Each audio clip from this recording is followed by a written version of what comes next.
Alright, hell yeah. So this is a frontside shove it. My left foot is forward. This is the rolling direction if you're rolling this way, but this is rolling fakie. So this is a fakie frontside shove it.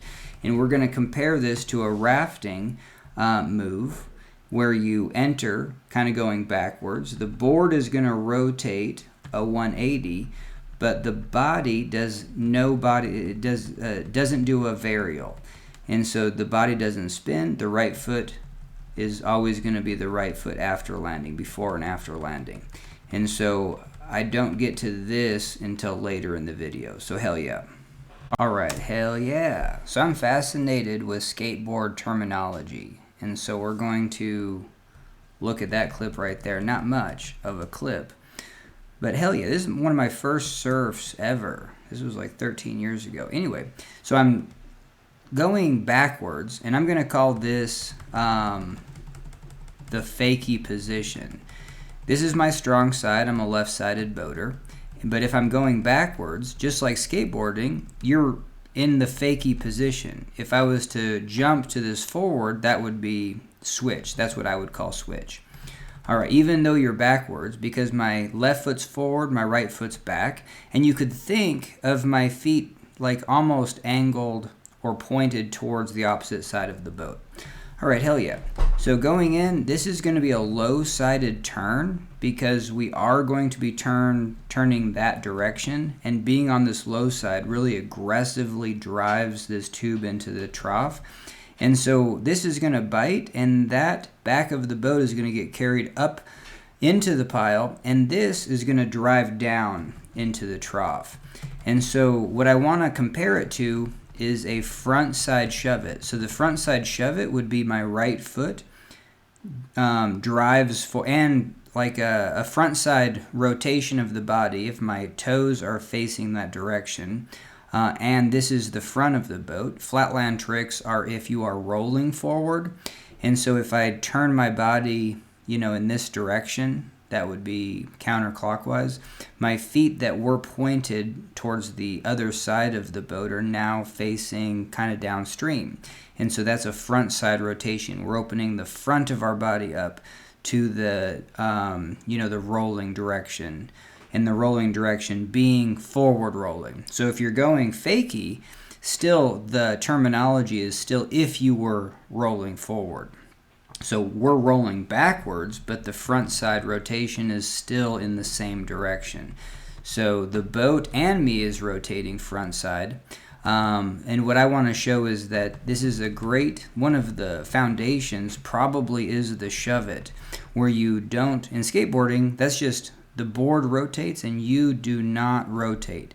So that's considered, if you rotate your body, that's a body varial, or if you just rotate with your board, a 180, you know what I mean? But if you are rotating, not rotating, then your body's not doing a body varial with your board's rotation. So you could separate even a 180 into the board rotates, your body rotates. All right, hell yeah. But a shove it, you do not rotate.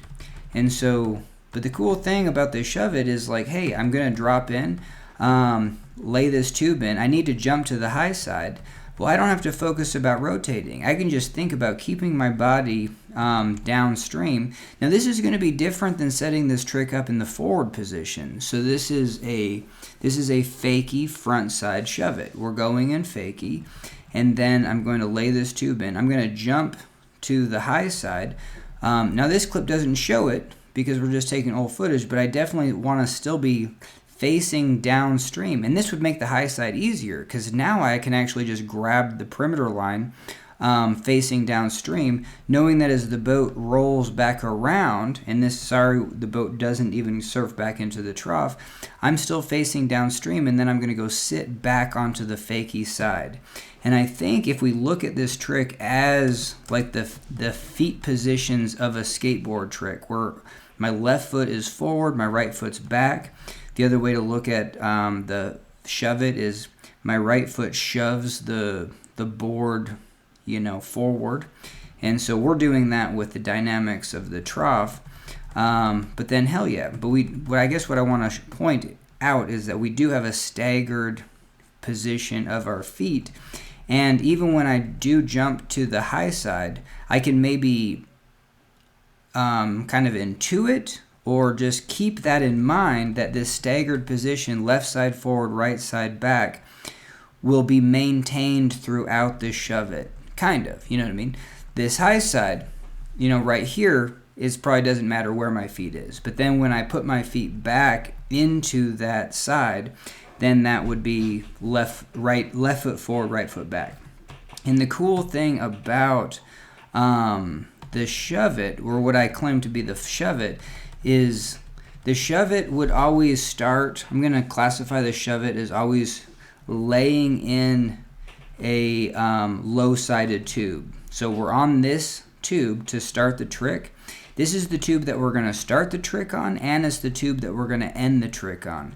So starting the shove it from this low-sided tube means that I have to high side once that bites, and then so I high side to the middle, and then as it comes around, I sit on this the new tube. So I am laying the trick on this tube, but I am jumping to the other tube. But after the rotation, that other tube becomes the same tube that I started on. And so this is useful because I don't know why it's useful, actually. I'll have to think about that. But there are some tricks where when you do the rotation, you potentially want to be... I'm even trying to think about where I'm setting this up. It's really difficult for me. I think this is a pile spin. Like I'm actually rotating up against the pile. It's really hard to tell.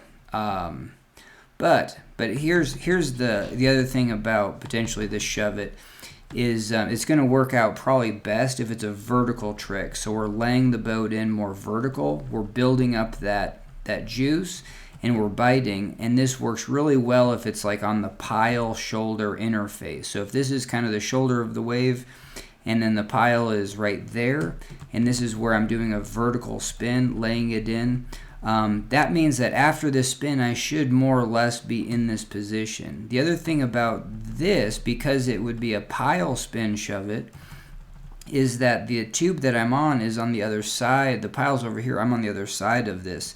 And so this is I'm going to call this a shoulder turn. Just this motion when you're away from the pile and then rotating in. It's kind of like lines of topography on a topographical map. If you have a high pile right here, this outer line where the shoulder is going to be your lowest and less change in elevation. So it just like juices right in there. And then with the low-sided tube, that definitely propels them. And hell yeah, I think this video is now just for me, but whatever. All right, hell yeah. So when I finish the trick, hey, maybe if it was a vertical spin, I jump to this tube again, maybe I'm just ready to do that trick again. All right, hell yeah. So looking at the front side shove it, here's a front side shove it, and this is the same orientation. I finally found one that was a left foot forward, you know, so this is my boating style. Left foot forward, right foot back. This would be the front of the boat, but we're going fakie into the trough. This is the right foot is going to kick the boat forward, even though that we use the dynamics of the trough to do that. The right foot is always forward. Even after the trick, the right foot is still forward, even though from this video, kind of the feet get jumbled up. But hell yeah, you're starting the trick with the right foot forward, no body varial. The body doesn't move. The board does rotate. So you're using those dynamics of the wave, you know what I mean? And it kind of is similar to even weighting the low side trough. Like when you weight the low side, that's kind of like your kicking foot. You're putting weight on that kicking foot, and that's going to drive that turn. Just like so there's a lot of similarities. And then just the no body varial for that trick. All right, hell yeah. And this video is long enough, but I think I learned something from this. And, you know what I mean? And I think this is one of those tricks because like I said, I don't know. So I think you could do it on repeat, but I'll have to analyze footage of like, have I done, because there was one where I did what I called a shove it, and it seemed like it was in a location that I could just do the trick on repeat. So I'll have to review that footage. All right, hell yeah. Thanks for joining me on this one. Watch it one more time. Booyah.